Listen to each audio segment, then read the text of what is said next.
Yo, what's going on, guys? We're talking about Danilo Gallinari. I'm actually quite a big fan of Danilo, always have been. And I wanted it to work out in Boston, but obviously that didn't happen. And we're hearing from Sam Amico that Danilo Gallinari is expected to be moved like he should. Everybody on the roster besides Denny Avdia should.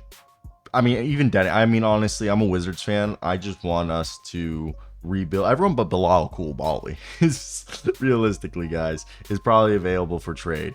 And Danilo Gallinari, so far through 12 games, he's shooting 61.1% true shooting. Chef's kiss right there. It's been beautiful, ladies and gentlemen.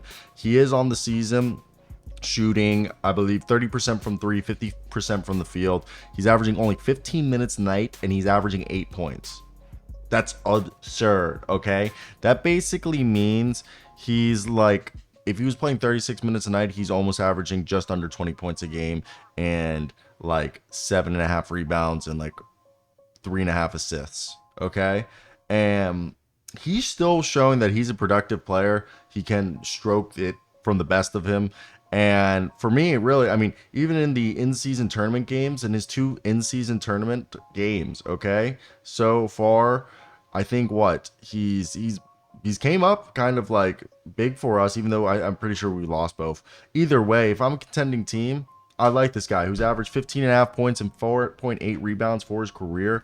What does Danilo Gallinari bring you at this point? Yes, his knee has been shredded plenty of times, ladies and gentlemen. What are you getting? And we'll get into the report from Sam Amico in a second about the Washington Wizards, because we talked about yesterday that they are discussing trading Mr.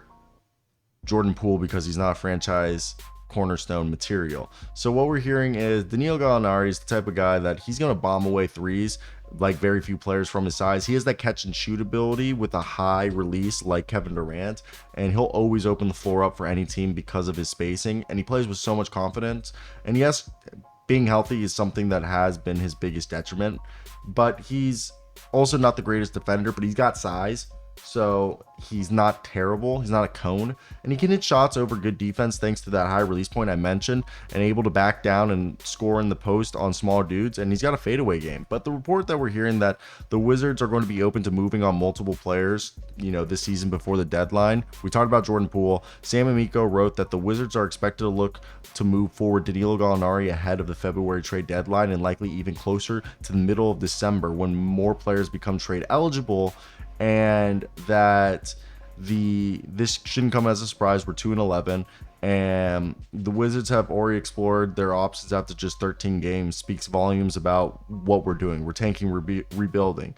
And Gallinari isn't the only name being mentioned when it comes to players the rebuilding Wizards could unload. Tyus Jones and Landry Shamet are all believed to be there. We talked about Jordan Poole, and with Landry Shamet, Tyus Jones, all guys, like, I think we can get a first-round pick for Tyus Jones.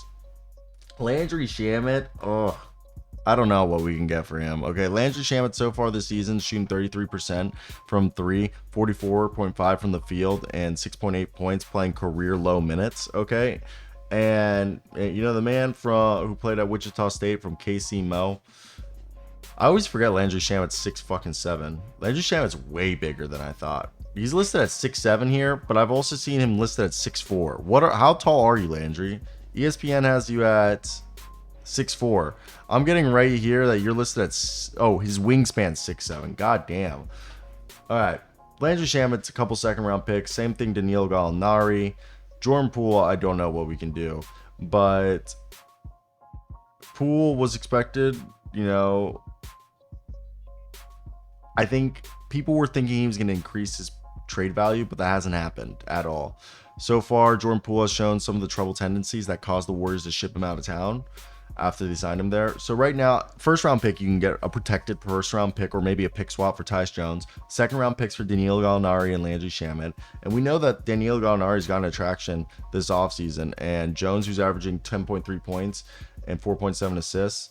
And I know the Landry Shamet broke his toe before the start of the seasons, but hey, I feel pretty good. Okay, I feel pretty good and about us being able to move those guys, and we need to move them. We need to just play young guys and just continue to move ahead. So let me hear you guys' thoughts down below. Danilo Gallinari, Landry Shamet, and Tyus Jones. being traded.